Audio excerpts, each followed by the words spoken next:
Thank you and hello from London. An interesting mixed bag of technical patterns last week and also this month as we ran out of September and into October over the weekend. So let's start with the weekly key reversals, and there is not one single theme to them. They seem to be spread all around the place. The first one is a weekly key reversal down in Osaka JGB futures. And to be fair, there has been absolutely no movement lower following this action. It was as if the weekly key reversal down was acting like a weekly key reversal up. It is a perverse action, but one I suppose I could have anticipated. You see, as I've often said, Japan is the spiritual home of technical analysis. With so many practitioners of the art out there, well, they set traps. And then they spring the traps, and this could well be that.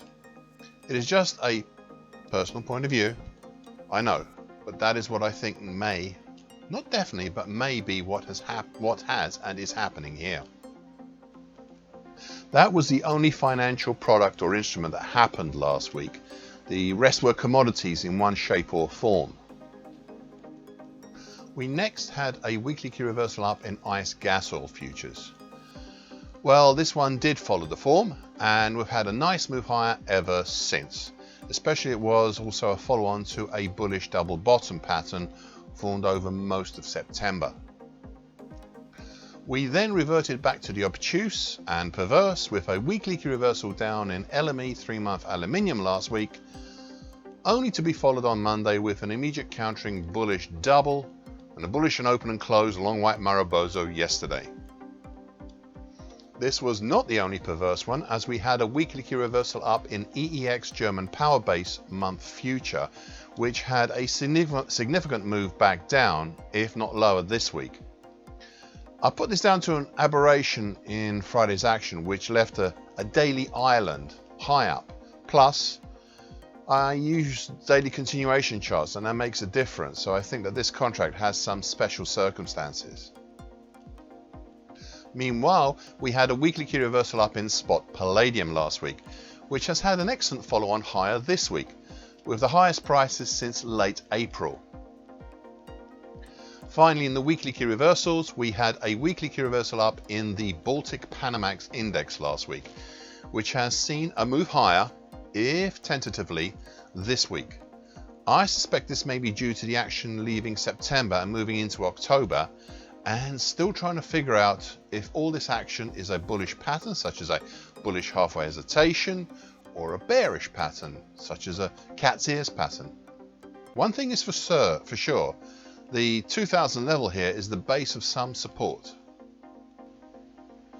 Okay, so moving on to the monthly patterns for September, and we had a number of currency pairs, one stock index and a surprising commodity, well, to me at least. In the currencies, we had a monthly key reversal down in Euro Swiss, and monthly key reversals up in Euro against Romanian Leu, Swiss franc against the Polish Zloty, and US dollar against the Chilean peso. And without exception, none of these had a follow-on in the direction of the monthly key reversal. However, as these are much longer term patterns, they may not be of immediate importance, as we're only 3 trading days into October, and you're looking here at longer term, in some cases super longer term patterns. In stock indices, we had a monthly key reversal down in the IMOX Moscow stock index. Finally, there was the surprise, or at least the surprise to me. There was a monthly key reversal down in Chicago soybean oil futures in September. It was a surprise to me, as only last Thursday I had made an analysis of this commodity, and though the conditions were there for a monthly key reversal, I had instead focused on break lower down from the lower time of the December 2021 to June 2022 bullish Andrews pitchfork. A big pitchfork as being the major feature. It was only Friday's action of a combined counter to the counter key reversal down and bearish engulfing pattern, if only just on the latter, that sealed it as a monthly key reversal down. Since then, well, there has been no follow on lower, but the large bullish Andrews pitchfork will be retired in my next weekly commentary on the soybean complex. Here also, as it is in longer term pattern, these first few days into October are not that important right now, though I do note how we have seen intraday indecision out to the 3rd degree as recently as this past Monday. As always, I'm happy to share my videos, various charts, and answer any questions of anyone who wishes to contact me.